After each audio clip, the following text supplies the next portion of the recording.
Hi hello guys, இந்த வீடியோல எதை பத்தி பார்க்க போறோம் அப்படின்னு சொல்லி பாத்தீங்கன்னா, சரிகமப்பா அப்படின்னு சொல்லக்கூடிய இந்த ஒரு சிங்கிங் காம்படிஷன்ல பவித்ராக்கு இப்படி ஒரு ஜட்ஜ்மெண்ட் வருமா அப்படின்றதுக்கான பின்னணி என்னன்றதாங்க இந்த வீடியோல பார்க்க போறோம்.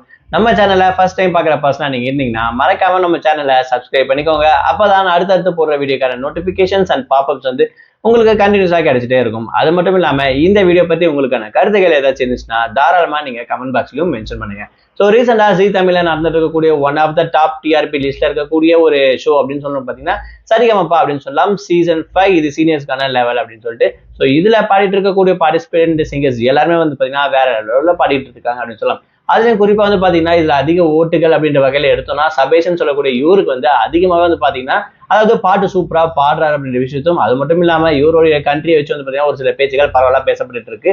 அதை பத்தி லேட்டரா பார்ப்போம். அது மட்டும் இல்லாம இதுல பார்ட்டிசிபேட் பண்ணிட்டு இருக்கக்கூடிய கடலூரை சார்ந்த பவித்ரான்ற இவங்க வந்து பாத்தீங்கன்னா மக்கள் கிட்ட கொஞ்சம் அனுதாபத்தை வந்து பெற்றிருக்காங்க அப்படின்னு சொல்லலாம். அது மட்டும் இல்லாம பாட்டு பாடும் போது அவங்களுடைய எமோஷனான ஸ்பீச் வந்து பாத்தீங்கன்னா நிறைய பேரை கவர்ந்து இழுக்கப்பட்டிருக்கு அப்படின்னு சொல்லலாம். அது மட்டும் இல்லாம ரீசனா வந்து பாத்தீங்கன்னா கேப்டன் வீக் வாரம் அப்படின்னு சொல்லக்கூடிய இந்த ரவுண்ட்ல சோ கேப்டனுடைய சன் வந்து பாத்தீங்கன்னா அதாவது பிரபாகரன் அவங்களுக்கு வந்து நிறைய ஹெல்ப்பும் பண்றா அப்படின்ற விஷயத்தையும் வந்து சொல்லியிருப்பாங்க.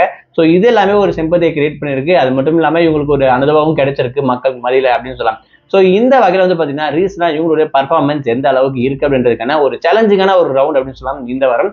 அதாவது 1-on-1 அப்படின்னு சொல்லக்கூடிய இந்த ஒரு வந்து ரவுண்ட் நடக்க போகுது. இதுல மோஸ்ட் ஆஃப் த பர்சன் வந்து பாத்தீங்கன்னா கொஞ்சம் நல்லா பாடுவாங்க, இன்னொருத்தர் கொஞ்சம் நார்மலா பாடுவாங்க அப்படின்னு கூட வச்சுக்கலாம்.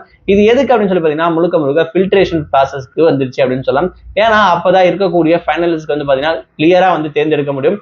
அது மட்டும் இல்லாம பவித்ராவை விட நிறைய நல்லா பாடுறவங்க வந்து பாத்தீங்கன்னா உள்ள இருக்காங்கன்ற விஷயம் சோ கண்டிப்பா பாத்துட்டு இருக்க நமக்கு வந்து பாத்தீங்கன்னா கண்டிப்பா தெரியறதுக்கு வந்து வாய்ப்புகள் இருக்கு. சோ அந்த லிஸ்ட் வந்து பாத்தீங்கன்னா பவித்ரா வருவாங்களா, சோ இவங்கள இந்த மாதிரி எப்படி வந்து பாத்தீங்கன்னா இதுல இருந்து அதாவது பாத்தீங்கன்னா கொஞ்சம் ஃபில்ட் அவுட் பண்றதுன்றதுக்காக இந்த ரவுண்ட் வச்சிருக்காங்க அப்படின்னு சொல்லலாம். சோ அந்த வகையில பவித்ரா இந்த வாரம் எந்த அளவுக்கு பர்ஃபார்ம் பண்றாங்க, இவங்களோட பர்ஃபார்மன்ஸ் எந்த அளவுக்கு இருக்க போது, இவங்க ஒரு டேஞ்சர் ஜோன் போவாங்களா இல்ல இவங்களோட பர்ஃபார்மன்ஸ்க்காகவே இன்னும் கொஞ்சம் பெட்டரா வந்து பாத்தீங்கன்னா கோல்டன் பர்ஃபார்மன்ஸ் வாங்கலாம் அப்படின்னு சொல்லி பல கேள்விகள் இருந்துட்டு வந்திருக்கு அப்படின்னு சொல்லலாம். அது மட்டும் இல்லாம இவங்க இன்னும் கொஞ்சம் இம்ப்ரூவ்மெண்ட் ஆகணும் அப்படின்ற மாதிரி பாத்தீங்கன்னா சொல்லிட்டு இருக்காங்க. ஏன்னா இவங்கள விட இன்னும் ஐஎஸ்எல் லெவல்ல பாடக்கூடியவங்க நிறைய பேர் இருக்கிறதால இந்த ஒரு விஷயம் வந்து ரைஸ் ஆயிருக்கு. அது மட்டும் இல்லாம ஜட்ஜஸ்குள்ளே ஒரு கன்ஃபியூஷன் கிரியேட் ஆயிருக்கு அப்படின்னு சொல்லலாம். சோ யாரதான் வந்து பாத்தீங்கன்னா டேஞ்சர் ஜோன்ல மூவ் பண்ணலாம் அப்படின்னு சொல்லிட்டு. அது மட்டும் இல்லாம இந்த வாரம் வந்து பாத்தீங்கன்னா கண்டிப்பா டேஞ்சர் ஜோன் இருக்கும். அது மட்டும் இல்லாம பவித்ரா வந்து பாத்தீங்கன்னா இன்னும் கொஞ்சம் இம்ப்ரூவ்மெண்ட் பண்ணணும் அப்படின்ற மாதிரி அவங்களோட கமெண்ட்ஸ் இருக்கும் அப்படின்ற விஷயத்தை பாத்தீங்கன்னா இங்க கூட எதிர்பார்க்கலாம்.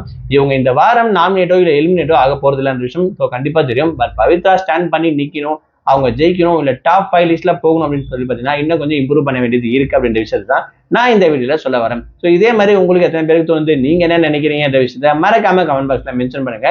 பவித்ரா ஜெயிக்கணும்னு எத்தனை பேர் நினைக்கிறீங்க, இல்லங்க இவங்க தான் டாப் 5 லிஸ்ட்ல வருவாங்க அப்படின்னு சொல்லி நீங்க யாராவது நினைக்கிறீங்களோ அவங்களோட பேரை மறக்காம கமெண்ட் பாக்ஸ்ல மென்ஷன் பண்ணுங்க.